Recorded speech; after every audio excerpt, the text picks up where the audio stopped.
आज के new era senior secondary school board के वार्षिक उत्सव के शुभ अवसर पर मंच पर आसीन हमारे बहुत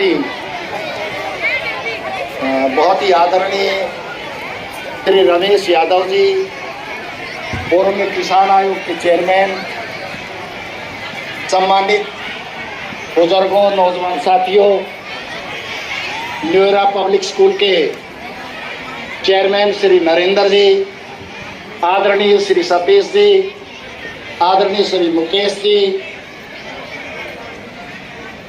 सम्मानित बुजुर्गों, नौजवान साथियों, मातृशक्ति, प्यारे बच्चों, आज आपके बीच में आने का अवसर मिला। अनेक बार विद्यालय में अनेक कार्यक्रमों में शिरकत करने का अवसर मिलता रहा है, क्योंकि कुंड में हमारे अपने मान के अंदर कोई ज़्यादा फासला नहीं है, साथ साथ है। आज इस भव्य कार्यक्रम में एक के बाद एक जो कार्यक्रम हम देख रहे हैं, जो विद्यार्थी अपनी प्रस्तुति को यहाँ पर दे रहे हैं मनमोहन, वास्तव में जिन्होंने इसकी तैयारी करवाई है वो सभी टीचर साहिबान, आयोजक गण, मेरे सभी वो सभी बधाई के पात्र हैं। जिस प्रकार से विद्यार्थी की एक जिस शिक्षा के क्षेत्र में जो इस विद्यालय परिवार की जो उपलब्धियां रही है, वो चाहे राज्य स्तर पर हो और चाहे राष्ट्रीय स्तर पर हो, वो वास्तव में काबिलियत तारीफ है। और इस प्रकार का एक स्कूल हमारे बीच में होना, ये हमारे सौभाग्य की बात है, गर्व की बात है। भाई नरेंद्र जी हमारे संघर्ष के साथी रहे और जिस प्रकार से एकाग्रचित होकर के बड़ी आत्मीयता के साथ, बड़े समर्पण भाव के साथ मेरे इस इलाके के जो विद्यार्थियों को तराशने का जो काम कर रहे हैं, ये अपने आप में एक अद्भुत है, अनोखा है। न्यू एरा पब्लिक स्कूल केवल इस रेवाड़ी जिले का नहीं, मैं ये कहता हूँ कि हरियाणा के मानचित्र पर ये स्कूल है और एक दिन वो रहेगा जो ये अपनी पहचान पूरे हरियाणा में जो है बहुत ही अव्वल और बहुत ही ऊंचाइयों को छूने का काम करेगा। नौजवान साथियों, देखिए मैं एक बात कहता हूँ, क्योंकि मैं भी एक विद्यालय चला रहा हूँ और लंबे समय से चल रहा हरियाणा का पहला स्कूल कह सकते हो, सतलुज सीनियर सेकेंडरी बेरली कला। लेकिन जिस प्रकार का स्कूल के अंदर त्याग और तप करना पड़ता है, शायद हर कोई नहीं समझता। क्योंकि मैं एक स्कूल चलाता हूं, इसलिए मुझे जानकारी है। व्यक्ति का बैठना, उठना, खाना पीना सब कुछ बंद हो जाता है। केवल अगर उसका लक्ष्य है, जो विद्यार्थी उसके विद्यालय में प्रांगण में आ गए, जो उसके स्कूल में एडमिशन हो गए, उसका एक ही सपना है, चेयरमैन का, प्रिंसिपल का, सारे स्टाफ का, आखिर इस विद्यार्थियों को ऊंचाइयों तक ले जाओ। और माँ बाप को क्या चाहिए? माँ बाप को ये चाहिए कि जो उसकी आने वाली संतान है, जो उसके अपने बच्चे हैं, वो बच्चे हर बुलंदियों को छुए। और एक ही चीज है, अगर किसी घर और परिवार और समाज को आगे बढ़ाना है तो शिक्षा का महत्वपूर्ण विषय है। अगर जिस परिवार में, जिस घर में जहाँ भी शिक्षा होगी, वो वास्तव में घर शिक्षा वो तरक्की करेगा। वो चाहे गांव हो, चाहे देश हो, चाहे प्रदेश हो। और वो काम श्री नरेंद्र जी बहुत ही बढ़िया तरीके से, अच्छे ढंग से कर रहे हैं। मैं अनेक बार देखता हूँ, मैं भी वॉलीबॉल का खिलाड़ी रहा हूँ, लेकिन जिस प्रकार से यहाँ के खिलाड़ी स्टेट लेवल के, नेशनल लेवल के लिख रहे हैं, वो वास्तव में बधाई के पात्र हैं। ये सारा का सारा क्षेत्र सौभाग्यशाली है कि ऐसी शिक्षण संस्था आपने अपने बीच में मिली है। मैं एक और अपील करना चाहूँगा अपनी दो बातों को कह के, क्योंकि वार्षिक उत्सव में जो कार्यक्रम चल रहे हैं, मेरे सभी अभिभावक उस कार्यक्रम को देखना चाहते हैं। वो किसी को मंच पर और किसी को नहीं देखना चाहते। वो चाहते हैं कि मेरा बच्चा एक के बाद एक अच्छी प्रस्तुति दे।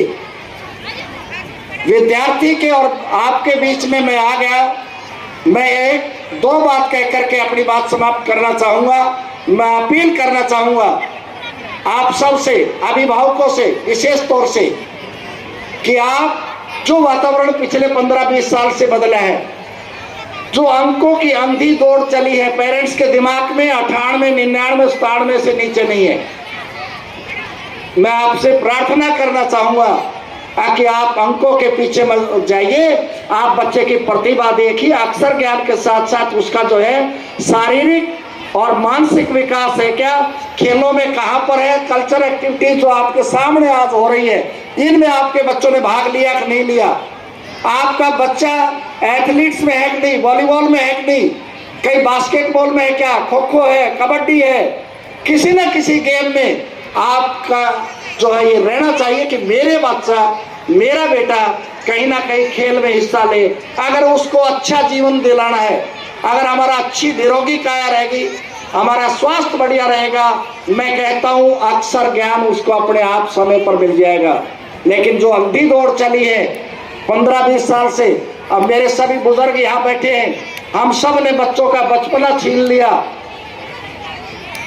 क्या आप के पेरेंट्स, हमारे पुरखे जो हमारे बुजुर्ग थे, वो इस प्रकार से हमें किताबों के लिए बाध्य करते थे?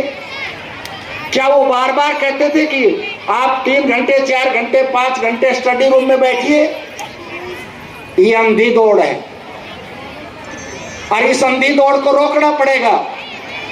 जो बच्चा अगर 60% नंबर ले लिया पूरे गांव में, उसकी जो है यानी उसकी अंक लेने के साथ ही उसके माता पिता पूरे मोहल्ले में, गांव में खुशियां मनती थी, भाई हमारे गांव का बच्चा फर्स्ट डिवीजन आया है। आज 98 के बाद पेरेंट्स के चेहरे पर खुशी नहीं है। आज 97 अंक लेने के बाद पेरेंट्स के चेहरे पर खुशी नहीं है। आपका प्रेशर हमारे ऊपर भी उतना ही है। मेरा बच्चा फर्स्ट नहीं आया, 35 में से किसी एक बच्चे को फर्स्ट आ रहा है।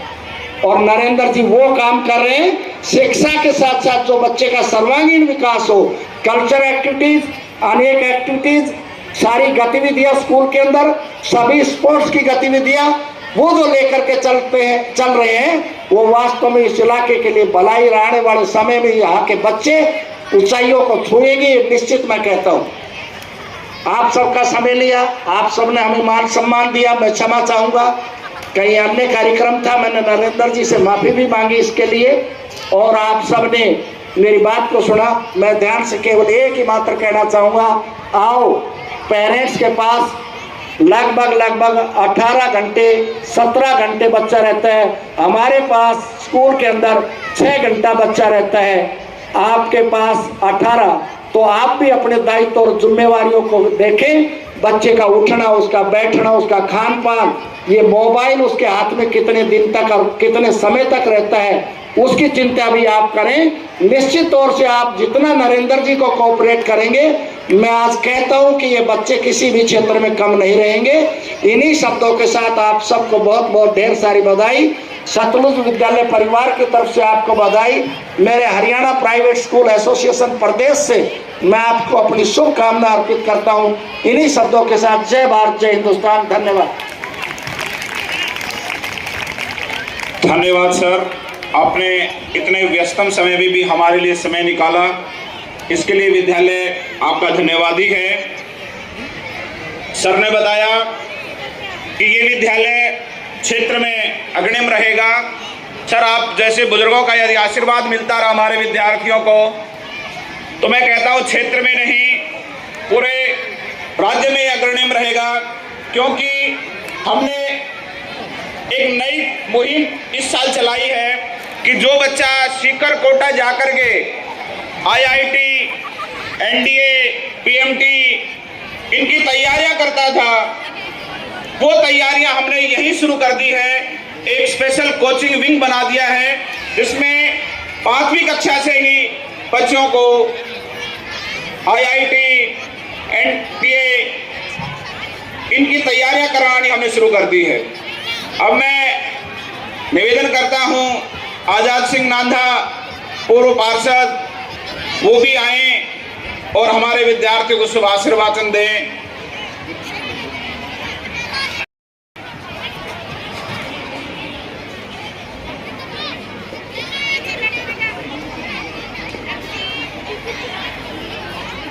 बहुत ही मान व सम्मान के योग्य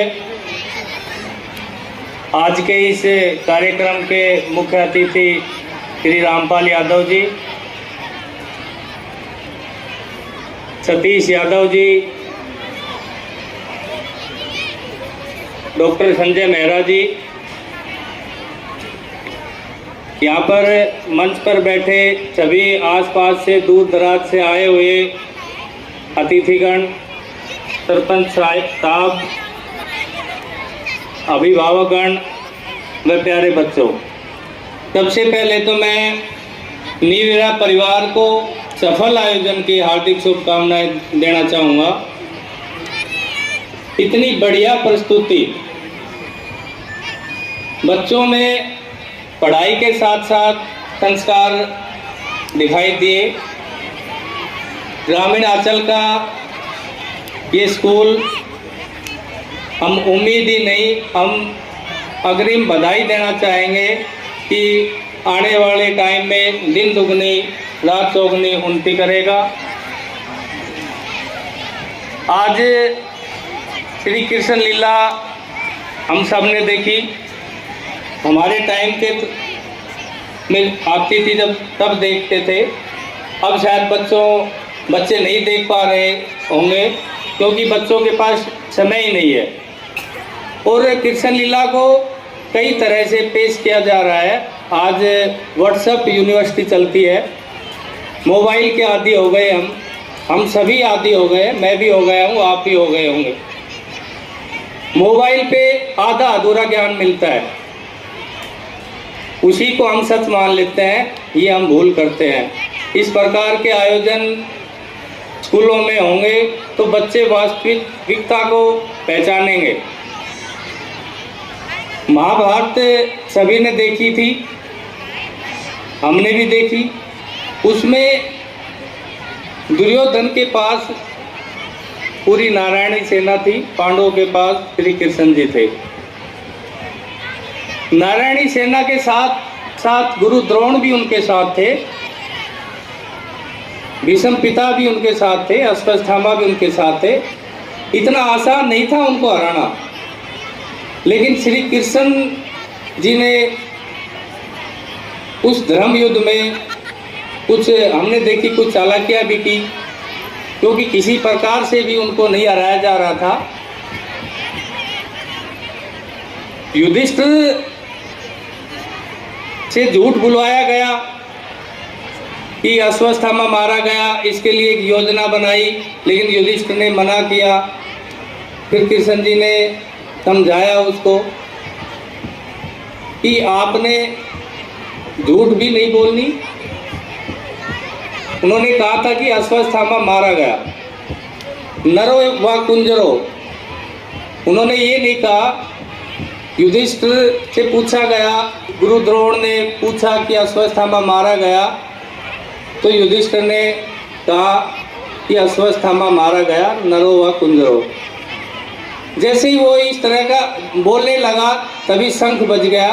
तो गुरु द्रोणाचार्य को पूरी समझ में नहीं आई और उनका वध हो गया। तो इसी प्रकार से आधी अधूरी जानकारी, उस एक जानकारी अधूरी जानकारी के कारण युद्ध बहुत जल्दी समाप्त हुआ।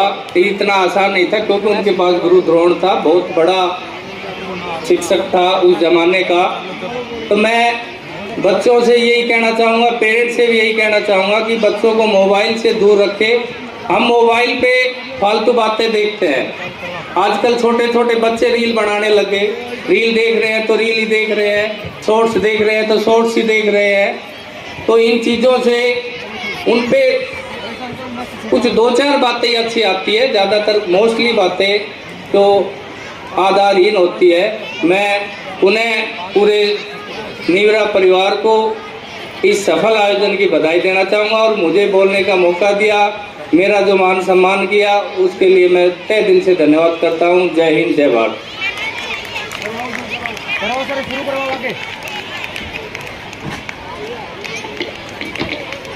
धन्यवाद आजाद जी, हमारे पूर्व पार्षद हैं, जिन्होंने गीता की बड़ी ही रोचक जो महाभारत के युद्ध की कहानी थी वो बताई कि नरोवा कुंजोवा के माध्यम से।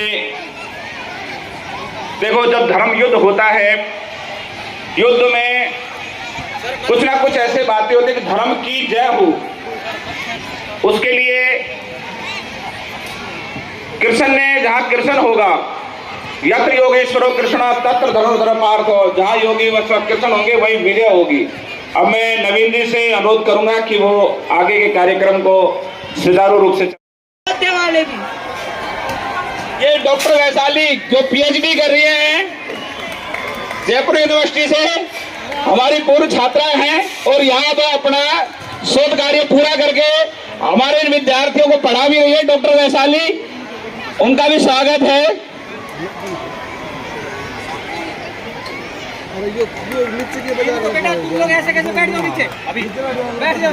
तालियों से इनका तालियों से स्वागत करें। आपके बड़े भाई हैं, बहनें हैं, तो बड़ी बहनों का स्वागत तालियों के साथ करें।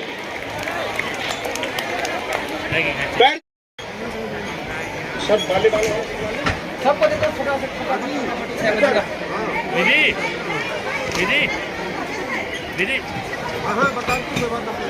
वॉलीबॉल के नवोदय सैनिक हो गए बहन, ये पुराने स्टूडेंट हो रहे हैं जो लड़के वॉलीबॉल वाला करवा दी तो फिर क्लास में वाइट जो पास आउट थे न्यूरा से, जिन्होंने +2 पास की थी, वो लड़के आए हुए हैं, उनका भी स्वागत है। आप भी आ जाइए बेटा। प्रतियोगिता में जो जिला स्तर पर प्रथम रही थी और राज्य स्तर पर प्रतिभागी रही है, उससे भी अनुरोध है कि वो भी आ जाए। वंशिका